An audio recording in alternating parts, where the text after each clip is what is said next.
കരുൺ നായർ. ഇനിയും അദ്ദേഹത്തെ ഇന്ത്യൻ സെലക്ടർമാർക്ക് കണ്ടില്ല എന്ന് നടിക്കാൻ കഴിയുമോ? എന്നടാ പ്ലേ അല്ലേ, 12 4 5 6.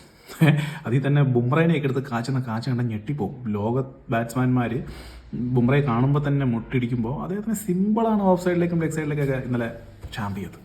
കരുൺ നായർ ഇത് ഇപ്പോൾ ഇന്നലെ തുടങ്ങിയതെന്നല്ല, കുറച്ച് നാളായിട്ട് ഒരു മനുഷ്യനും ഇല്ലാത്ത ഫോമാണ് അദ്ദേഹം കാഴ്ചവെച്ചുകൊണ്ടിരിക്കുന്നത്. 2024-25 വിജയ് ഹസാര ട്രോഫിയിൽ ഹയസ്റ്റ് റൺ ഗെറ്ററാണ്. പിന്നെ മഹാരാജ T20 ലീഗിലും ഹയസ്റ്റ് റൺ ഗെറ്ററാണ്. സയ്യിദ് മുഷ്താഖ് അലിയിലും മികച്ച രീതിയിൽ കളിച്ചാണ്. രഞ്ജി ട്രോഫിയിലും നമ്മുടെ കേരളത്തിനെതിരെ ഫൈനലിൽ തന്നെയുള്ള കളി നമ്മൾ കണ്ടതാണ്. അങ്ങനെ ഏത് ഫോർമാറ്റിലും നിങ്ങൾക്ക് എന്നെ ഇന്ത്യൻ ടീമിൽ എടുക്കാമെന്ന് പറഞ്ഞ് കരുൺ നായർ ഇങ്ങനെ അവൈലബിൾ ആയി നിൽക്കുന്നുണ്ട്. നോക്കാം IPL കഴിഞ്ഞിട്ട് ഏത് ഇന്ത്യൻ ക്രിക്കറ്റ് ഫോർമാറ്റിലാണ് അദ്ദേഹം കയറുക. അല്ലെ, എടുത്തേക്കത്തുള്ളൂ. ഇത്രയും കളിച്ചിട്ടും കണ്ടില്ല എന്ന് നടിക്കാൻ പറ്റത്തില്ല അല്ലേ, അതൊരു ന്യായമല്ലല്ലോ. പ്രത്യേകിച്ച് ഇന്ത്യൻ ടീമിൽ വെറുതെ കുറേ ആളുകൾ പ്രാക്ടീസ് ചെയ്യാനും കിടന്നുറങ്ങാൻ മാത്രമായിട്ട് വന്നു പോയിക്കൊണ്ടിരിക്കുമ്പോൾ.